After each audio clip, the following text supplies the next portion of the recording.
right, everybody. Welcome to the Protocol Symposium. This is our 2-week online showcase of the work from the Summer of Protocols 2024 cohort. And we are starting today with our kickoff plenary session. You can see a schedule of the events upcoming over the next couple of weeks here in this initial slide.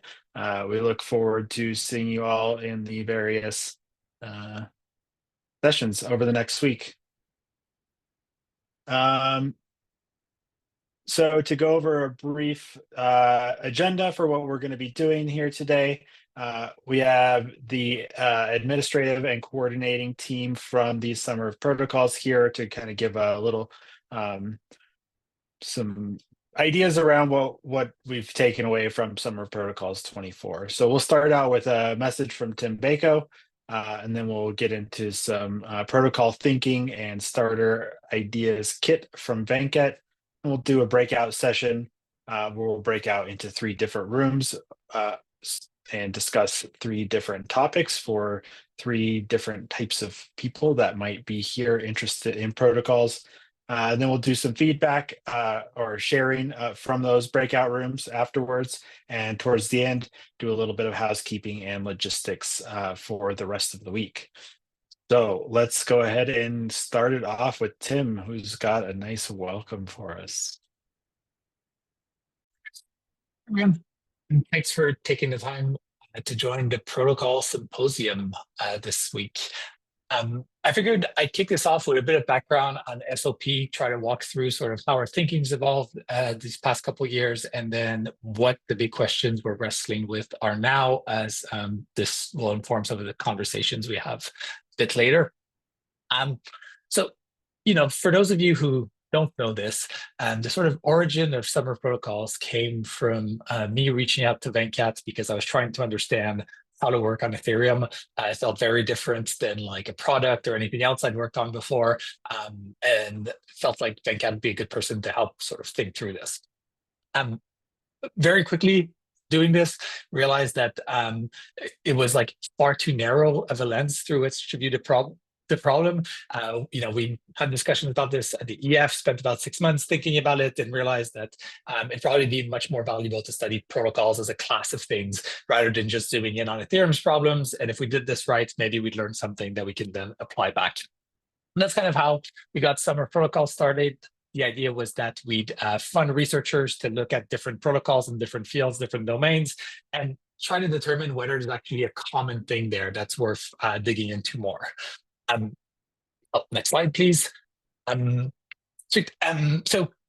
first version of the program, basically the image I had was the blind man and the elephant, where you have all these different people touching an elephant and, seeing different things, but touching like a common whole. And our big question was whether there was actually a common elephant that is protocols. Like, is this something that has sort of a cross-domain applicability? And so we funded researchers from all these different backgrounds, from safety protocols to environmental to architecture to more web and sort of digital protocols, and tried to get sort of their field notes collected together. We put this together in what we called the protocol kit, and it effectively created like this set of observations about protocols from different vantage points that are each sort of a small part of the elephant, if you want. I think one thing that sort of became obvious throughout that process is that there's a sense in which protocols are like something that you learn a lot from by just working with it. I was asking ChatGPT some questions about Summer Protocols yesterday, and a way it described it was like hidden infrastructure, where even though you're sort of dealing with these conceptual things, there's a sense in which there's like this tangible part of a protocol that you sort of have to work with. And that's effectively what shaped our program this year, where instead of having people collect sort of field notes about the elephant, we wanted to have different people write the elephant and try to like modify it as they were on it. So a lot of our work this summer focused on this. Next slide, please. And the other thing that we effectively wanted to validate this summer is whether other people, aside from like the Ethereum Foundation and the couple dozen researchers involved, were interested in this and thought it was like an interesting intellectual thing to pursue. So we tried to organize these workshops with different organizations. We did a first one in Singapore that was focused on a lot of like the regional aspects and regional ways protocols are defined there, and how this is going to evolve in the future. We invited a lot of different personalities from across Southeast Asia, and had some SOP researchers, worked with some folks in the government there as well, and had like a really interesting sort of a couple of days to think deep about this. I put Venkat's takeaways from the experience on the slide here.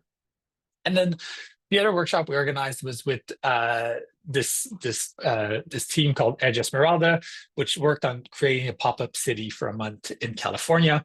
And there, we kind of continued a bit of the future or world building stuff that we had started in Singapore, but through a different lens.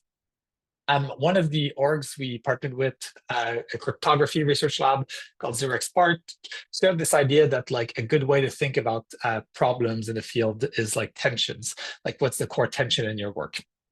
And we spent the week exploring that, where it felt like a really good way to get to the edge of what someone understands about their field, but also to mix it with others. So I have this image on the right-hand side of the slide that's like, when I think about, the future, you sort of imagine the world today, you imagine some core tension related to Ethereum, and then the future is going to be exactly like today, but then it's going to be all this Ethereum related stuff. But in practice, there's a lot of other different people thinking about a lot of different parts of the world that'll evolve as well. If you click through, we'll see them. Yeah. So you have all these other tensions, and then the sort of future world that emerges is much more complex, because it's not just your thing that matters, it's like the intersection of your things and all of their things as well. And so spending the week thinking through this was a really valuable way to get all of these different people from different fields to like understand and imagine what the worlds that exist at the intersection of that look like. Next slide, please. I think, yeah, one of the probably most valuable bits that I've gotten out of this summer, and in terms of like this more applied practice, is what tensions actually mean in the context of protocols and why there's such a fundamental thing. So in 2022, when we published the first research piece with a bunch of people from the EF, we had this like candidate definition for protocol, which is a stratum of codified behaviors that allow for the construction or emergence of complex coordinated behaviors at adjacent loci. And the idea is that you have, yes, the set of rules on which, emergent systems can be built. And as you effectively have the protocol evolve, you're going to run into these trade-offs where you have things that are built on it, and the way you change your protocols is obviously going to have ripple effects throughout these entire complex systems.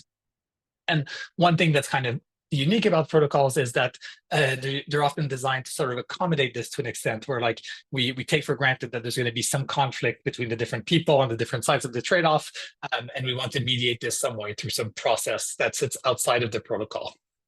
But then you have these really big problems that arise where you have these conflicts that like have to trade off on something that will force you to kind of change the nature of the protocol by making a decision there. And I think this is what a lot of the core tensions try to get at. Like, what is this thing where the sort of default processes that you have to mediate if the evolution of a protocol just don't work because there's such a deep change that you're trying to do. And I think this was really powerful to me because it really feels like the thing that paints like the full picture of what it's like to sort of steward a protocol.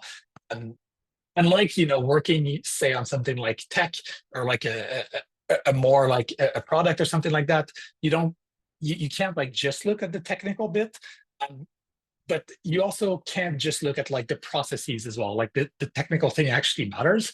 And it feels like, yeah, tension was one of the really good ways to tie both of these together and help us think about like, what is it actually like to steward protocols? And yeah, it seems like one of the more powerful things we got out of really thinking about the more applied framing of working on protocols. So next slide, please. So quickly, yeah, I just wanted to share what we're doing after this summer. So we have the symposium on conference, which you're in right now. Thanks again for coming. Next month, we'll be at Edgelana in Chiang Mai, and we'll be doing another version of this tension game I quickly describe.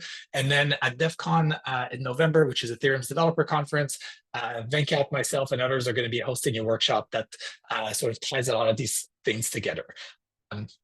So yeah, if you want to participate in any of that, please reach out and we'd love to have you. And then last slide before I hand it over to Venkat.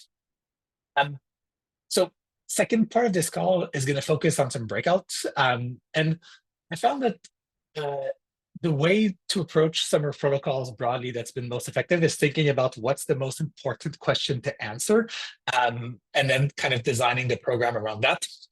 So to recap what I just walked through, in 2022, when we originally had this idea, my question was how should we steward Ethereum?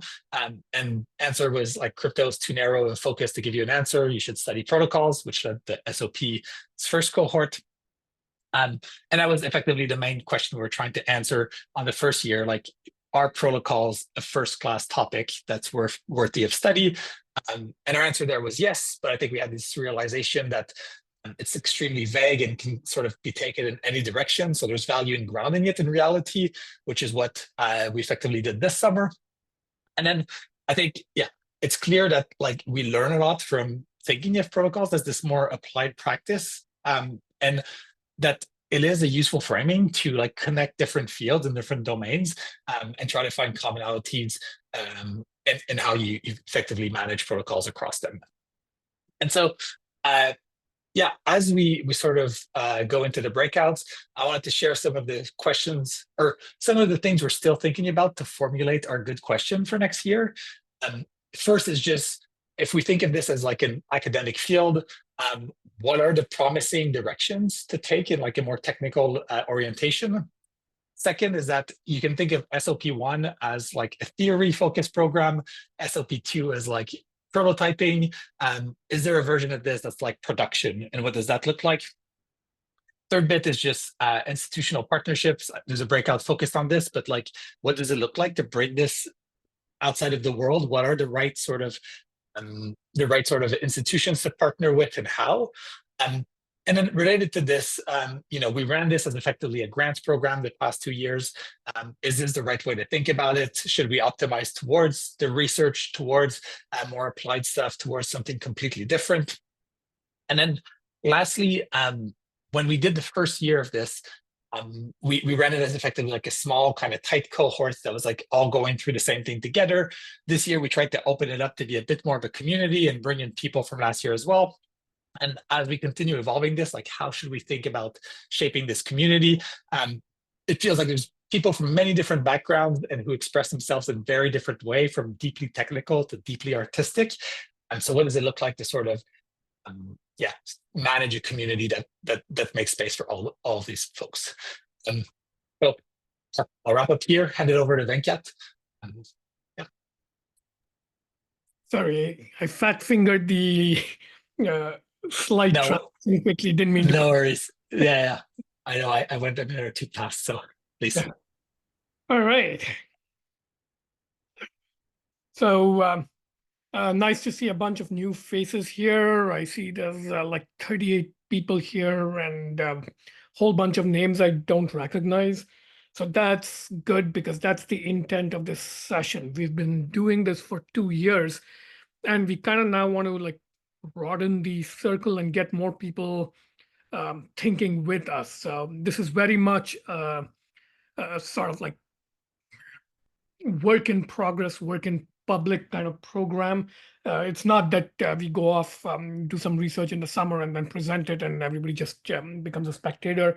We hope you'll take the ideas that we're producing from this program and sort of join in the thinking in a broader way. So what I want to do here is try and distill what I think of as some of the key learnings from 2 years of running this program into a few top level lighthouse ideas that I think will be both fun to think about and give you guys hopefully a lens with which to participate in the sessions over the next 2 weeks. So we're going to have 7 more sessions, 6 of them will be deep dives into particular protocol topics, and then we'll have a capstone session. So what I want to do today is try and like give you guys a perspective on how to like think about what you'll be hearing. Okay, so I like to really think about complex problems with the mindset of where can we go with what we have. There's a word for it called effectuation. So rather than thinking, all right, what's the vision from 10 years in the future and working backwards, I like to work forwards from where we are. And where we are now is we have all these pieces that the program has produced over the last 2 years, right? So we have, I don't know if you guys can see my cursor, but we have this big protocol kit that has all the research from 2023. We are in the process of turning that into an ebook that's easier to read. From 2024, we have all these key projects that'll be the main talks over the next 2 weeks. But we also have what we're calling the protocol exhibition, which is a whole bunch of like exploratory art and fiction and design thinking and design fiction type things. And these are all kind of like things you can browse. So think of that as the trade show floor for the symposium. So the links have been shared. So go around and check out all these arts. There's some really lovely artwork and short stories and stuff. And of course, we've got like a forum going with some community conversations. I also want to point out that this is a program which is very much against the idea of not invented here, by which I mean it's like a very open porous boundary, and we've been running a very robust guest talk program. So if you go to our YouTube channel, you'll find something like, I think it's about 40 guest talks by lots of people. And also we've kind of like pulled in ideas from all over. So all the researchers who've been part of this program have been pulling in ideas from all over. So this is kind of like the set of things we're starting with that we kind of have to take and do something interesting with. Okay. This is a mind map I made in FigJam, just with all the material that's been produced by this program in the last couple of years. So I'm going to actually go to the FigJam file and zoom in a bit. So these the sessions you'll be hearing in the next couple of weeks are the ones in the big circles. So these are what we think of as case studies. So we've got 6 case studies lined up for you. Tomorrow will be the end-to-end encryption and ActivityPub project. So they're trying to like, well, do what it says in the headline. And then these other 5 will be over the next 5 sessions. So, but these are, even though these are the individual salons, they live in a context of a lot of other research that's happened in the last couple of years. And what I tried to do is cluster them a little bit. And I think 6 clusters have emerged overall in the last, or is it 8? I've lost count, in the last couple of years. So just these are the subheads in red, going from like where we started from. So obviously there's Ethereum adjacent stuff, crypto relevant stuff. So there's a bunch of like essays, both by people from the EF and in the crypto ecosystem. That's kind of like our home ground, so to speak. If you go over here, we had a bunch of really interesting research on protocols about death and how living systems as well as artificial systems go through life cycles of birth and death. Over here, we have a cluster that I think of as swarms and sociology. So swarms are, in a sense, the opposite of protocols, like, chaotic behavior by groups of agents. So it's kind of nice to think of yin-yang sort of dynamics there. So that's swarms and sociology. We've got governance stuff, which is kind of like an obvious one. Whenever you think of protocols, you think of protocol governance, but it's actually much more subtle. And we had a whole bunch of guest talks here of all sorts of like governance topics. Like I'll just call out one. This by my friend Christina was about community radio, which is, I think, like a common style technology that grew up long before the internet and blockchains, right? Over here, we have a cluster about the dangers of protocols, and this is one of the aha moments of the program. So Nadia Aspurova wrote an essay called, where is that? Dangerous Protocols, which was very influential through the rest of the program. Lots of other researchers took inspiration from it. But one of the things that came from it was this thing called the Kafka Index, which is what is the worst protocol that could possibly exist? And asking this question proved to be very fruitful in last year's retreat.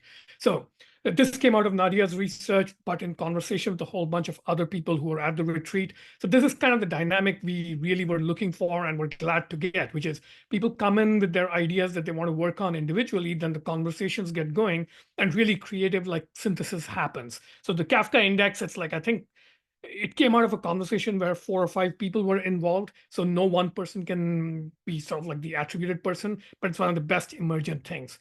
Let's see what else is here. We've got obviously a technology cluster. I think David is here, and David's work on the history of standards was like very influential for the rest of the program. And we had a whole bunch of people working on like technology related things, including like guest talks connecting to science fiction, AI. We had a talk by the author of a book on standards. See what else what do I want to call it? Okay, another really influential cluster was built around, I would say, this main essay by Kia Krutler. Keep forgetting how to pronounce her last name, but this one, Artificial Memory and Orienting Infinity. So a lot of researchers, both in last year's program and this year's program, were highly influenced by this essay, and it's very fruitful to think of protocols as systems of technological memory, extended memory. And the last cluster is built environment stuff. It turns out that if you want to learn about protocols and think about them, it's really useful to use cities and urban landscapes as your kind of primary reference point, because too many other protocols ranging from like, social to blockchain to like, encryption, they can be very abstract and it's hard to visualize. But it turns out cities are really complex and good places to think about protocols as in a very tangible way. So this, I will share this FigJam and you guys can play with it, explore it, decide what to read. All of this material is online or going to be soon. So this year's material is just starting to go online. The talks that you'll hear, the final versions will be posted, but everything else is already online. So this is kind of your map of the territory here. Let's go back to the slideshow. Okay, and this file, somebody will share the link in the chat and in the Telegram. Okay.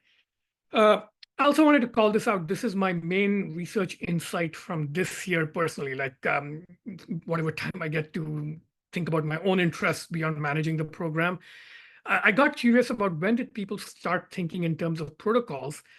And it turns out that television shows are a really good lens on this. So if you look at the classic Doctor Who TV series from 1963 to 89, the word protocol only shows up twice in 695 episodes.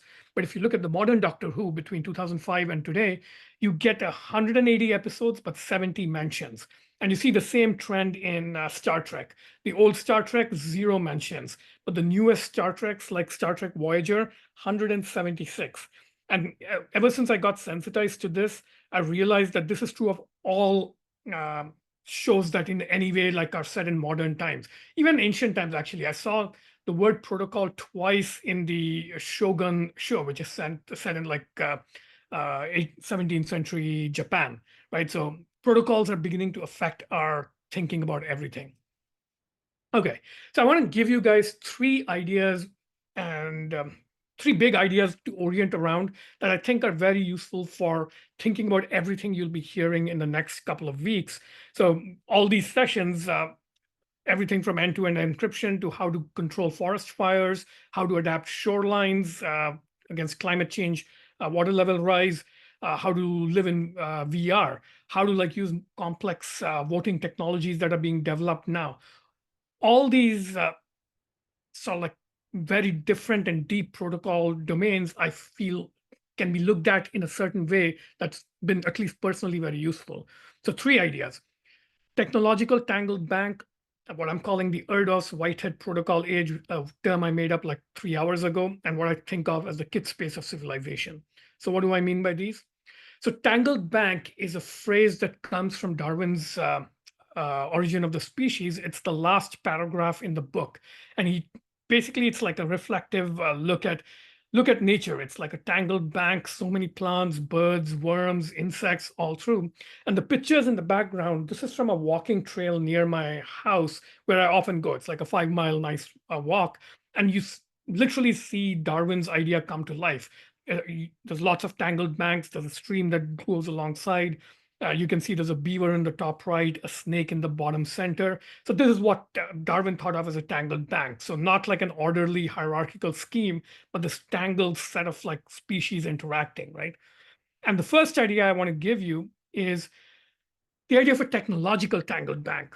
So in the very same hiking trail, you can also see lots of evidence of technical protocols. So on the bottom right is a single frame, so a single picture where you can see 5 protocols. So I've like called them out.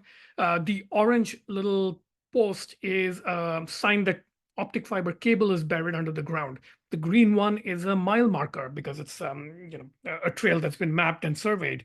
On the left is a new protocol. This sign just went up a few weeks ago because lots of people are now riding e-bikes and scooters very fast through the trail. And it's actually quite dangerous. One of these guys almost ran me down. So new protocol on how to share the hiking trail is coming up. Of course, there's an environment protocol. There's like people actually managing the ecosystem and making sure you don't disturb it. And the trail itself, as it happens, is an old railroad track. So you have something I think of as a technological tangled bank. So I'd like you guys to, this is my first idea, for the next 2 weeks, as you listen to all these talks, try and see the world through the lens of a technological tangled bank, all right? And a mnemonic for you to remember this is, the sculpture is on the same trail all the photos are from. It's the picture of a frog. Lots of real frogs are on this trail, but this frog is actually made of washers. It's like literal standard sized washers. And I just posted a link to the history of washers on our forum. So if you're curious how old washers are, you can go check it out. Turns out they date back to the 14th century. So this is the first idea, technological tangled bank. Idea number 2. I want you to think about these 2 quotes. So the first one is this joke made by the mathematician Paul Erdos. He said, when I was a child, the scientists said the Earth was 2 billion years old, and now they say it's 4.5 billion. So that makes me 2.5 billion years old. So it's kind of like a funny joke, but it's an interesting thing you can take seriously in a minute. I'll show you how. But the other one is this quote from Whitehead, another mathematician. And this has been a lighthouse idea for us for the 2 years of this program, which is this. Civilization advances by extending the number of important operations which we can perform without thinking of them. So we think of this as Whitehead advances. That's a term we've been using in the program. So protocols we think of as Whitehead advances that take like things we've developed and make them unconscious muscle memory for humanity. Now, what happens if you put these 2 ideas together? Again, I'm going to give you a mnemonic image to remember this by. This is an XKCD cartoon, and everything around you, in this case, a table, a lamp, and a glass, it's amazing if you think about it and look at it, as a technological tangled bank, how much work and protocol thinking has gone into it. Just to call out one, the extra vents were added to avoid California safety recall. And, we like to make jokes that everything is known to the state of California to cause cancer, but that's kind of like the absurd extreme of like all these things that go on, right? So even the smallest, most trivial thing that you might use in your everyday life, like a glass or a table, chances are hundreds to thousands of hours of human labor went into thinking about it, finding the right solution, and then it became embodied in this completely unconscious way in an artifact we use. So the question I want to pose to you is, when you buy a new lamp or a table or a glass, how much do you age, right? Because the accumulated wisdom of like hundreds to thousands of human hours are now suddenly at your fingertips.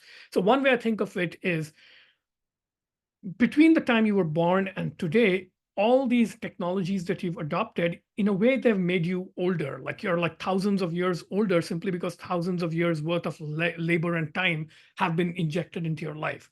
That's the second idea, the Erdos-Whitehead protocol age. And so the second idea I want you to remember is, for the next 2 weeks, try and see the protocol age of your behaviors as a kind of like sensitivity to deep time, technological deep time. All right, final idea. So this one actually I did as full hour-long talk at the Antikythera program, which is some friends of mine. I did this talk on kits and configurations. So if you look at like a typical toy that can be used to like build, Kit models. In this case, this is a classic one called Meccano. It's the oldest one that I know of. It's more than 100 years old. You know how you make models out of these things, right? There's a bunch of parts, you assemble it, then you want to make the next model, you disassemble it, and you make the new one. So parts go through this thing that looks like creative destruction, but it's not, because it's like, reversible. It's not entropic. It's like you're reconfiguring things, right? And this is a page from my manual for this particular kit. And you can see that the top diagram is about how you can make a series of like 10 models, one after the other, and this kind of builds up as a stack of reconfiguration. So I want you to take this idea and apply it to the world at large. So in the crypto world, we talk a lot about like composability and stuff, but this is something you can use to look at all technology. The world can be thought of not as this sort of like entropic, irreversible, one-way process of like, I don't know, GUI historical change, but you can think of the world as a kit that you're constantly configuring and reconfiguring. I'll share this link too. I had a whole talk about it. I really need to do another version. But all the world around us, is my point, we live in the kit space of civilization. This is one of my favorite examples. There's a sandwich shop I walked past, and it advertised itself with like, you can basically get a kit-like thing that gives you 5 meats and 3 cheeses that you can assemble your own sandwich out of. So it's all around us. We don't notice it, but we live in a kit-like world that we keep reconfiguring. So that's the 3 ideas: technological tangled bank, protocol age, and the kit space of civilization. And I've given you 3 images to keep in mind as you listen to the talks for the next 2 weeks. The frog made of washers, this XKCD cartoon of the deep amount of engineering that goes into everyday objects, and a typical toy kit with which you can make tons of stuff, all right? So the big idea putting this all together is protocols are not really a class of technology. They're a way of doing and seeing technology in relation to the humans, and the environment. There's a superfluous "the" over there. So protocol thinking is a kind of literacy. And Tim in his segment pointed out one piece of it, which is, I really like the idea of like tensions equal to trade-offs plus conflict. So that's kind of like a phenomenology that you navigate with this literacy. So that's really kind of how you approach technology with the protocol mindset. So over the next 2 weeks, you'll have 8 live opportunities to practice your protocol thinking. Like I said, today is the plenary session.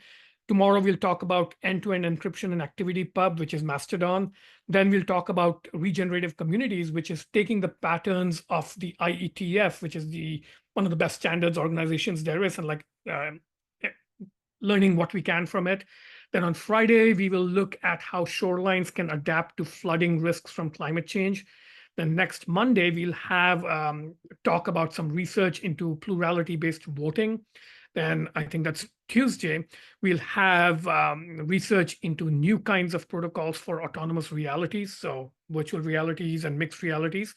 And Wednesday, we'll have one on forest fires and what protocols are used to manage them. And then we'll have a capstone session. In this, we'll have a couple of panels. One will be a bunch of us, along with the workshops we ran, the people who participated in them. We'll be reflecting on what we learned from the workshops. Plus, the other panel will be our partners this year were the global Chinese community. They ran their own track of projects in the Chinese-speaking community worldwide. So they will be running a panel reflecting on their experiences. And then we'll segue into a 24-hour unconference. So we'll actually start the Thursday night, so morning, Friday, Asia time. That'll be 12 hours. Hopefully, the Asian community around protocols can get us going on some really good thinking. Then when the Americas wake up, we'll do another 12 hours starting Friday morning on the 28th. Yeah. So with that, I will pass it back to Josh. All right. Thanks, Venkat. So we've got about 25 minutes left. We're going to do a 15-minute long breakout rooms. We have 3 different topics of discussion that we would like to see talked about in the breakout rooms.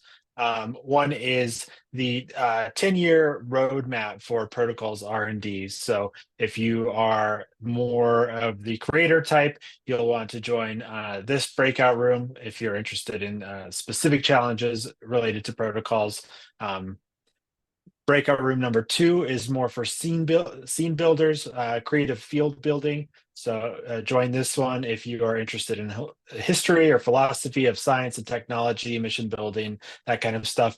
And then breakout room 3 is for institution building and research financing for the enablers of this kind of research and literacy. So join breakout room number 3 if you are interested in that one. I'm going to go ahead and open up the breakout rooms. You are free to join the breakout room of your choosing, and the law of 2 feet. Feel free to switch rooms if one's not interesting you, or if you just want to see what's going on in all 3 of the different rooms. So the tab there, breakout rooms in the bottom bar of the Zoom window will get you to these different breakout rooms. All right, welcome back, everybody.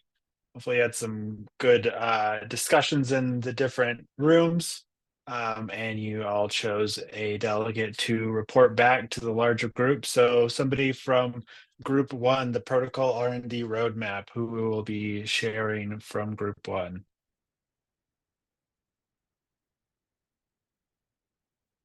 We kind of forgot to pick to get. Anybody want to go, since I've talked enough for this session, from our session?